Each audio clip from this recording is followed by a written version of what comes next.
What's up, guys? It's Kyle over at PCF. Today we're talking about the kipping pull-up. Seeing a lot of errors in class, what we're going to try to put an end to by doing this drill. So one of the things that we see sometimes in class, or anybody's trying to put together their first kipping pull-up, or maybe stringing together kipping pull-ups, is just using their legs, not using a hollow body position, not using their arms at all, just starting with their legs. Go ahead. So just a big flaily kip. Joe might just kick his legs forward all around. Now actually, Joe's actually not even doing a crazy kip because he's too good and too properly trained to use his core. But needless to say, we want to establish a good hollow body position so you can become familiar with what you're supposed to be using in the kip. All right, so we're going to put Joe on the floor. We're going to get him a PVC. I got it. He's going to lie on his back. Now, part of having a nice kip is not just using momentum to get up, right? We want to actually use his core, right? So we're going to pretend that that's his pull-up bar. Joe's going to sink his lower back to the floor. He's going to pull his shoulders up, point his toes. Now that is a whole part of a kipping pull-up, all right? After he goes through extension, he comes back down. You can see he's struggling right there, right? Because he's actually using his core to get the kip, all right? So you should be able to establish this hollow body position. Rest. We're going to roll over to a prone position. Same thing, big problem that we see when people are starting to initiate the kipping pull-up, they're just using legs, so they're not using their scap, they're not pulling back the bar, right? What we want to do is, there should be movement here in his scap, right? He's going to keep his toes pointed, and he's just going to do a slight Superman pull, pulling the bar back and up, right? Not a crazy overextension here, just enough to get a little momentum. You can rest, okay? So that's two parts of your kip. We're gonna put that together on the bar. You should practice this with the PVC in hand, right? And then we're gonna hop you on the bar. So let's put Joe on the bar.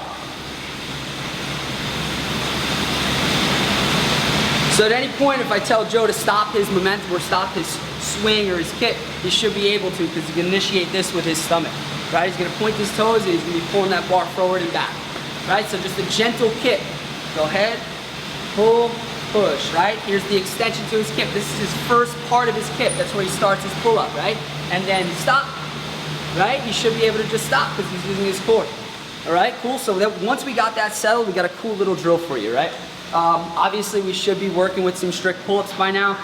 If you don't have a crazy controlled strict pull-up, you could work this with a partner. You could jump up to the bar. But needless to say, connecting pull-ups is what we see a lot of struggle with in class. So we're gonna have Joe do a strict pull-up, just rest for a second.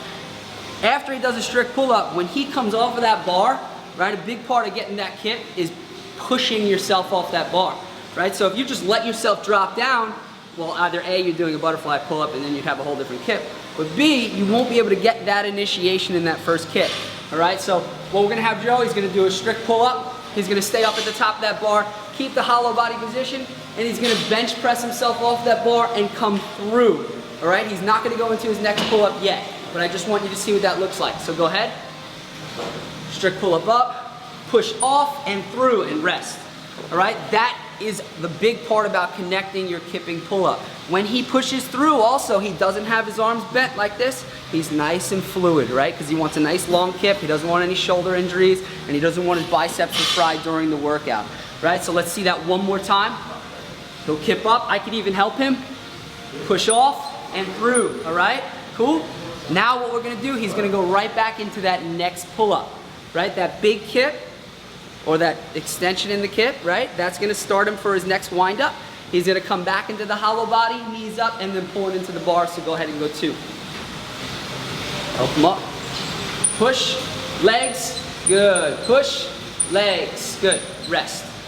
All right, so a big part of that, if you can connect maybe two pull-ups and you have a problem with the rhythm, maybe give a slight pause after that pull-up to help your body vertical at the top and then vertical at the bottom, right? That's the biggest thing about putting those kipping pull-ups together. All right, so practice makes perfect. Hopefully you see you in the box a little early, maybe practicing your pull-ups before or after class. All right, catch you later.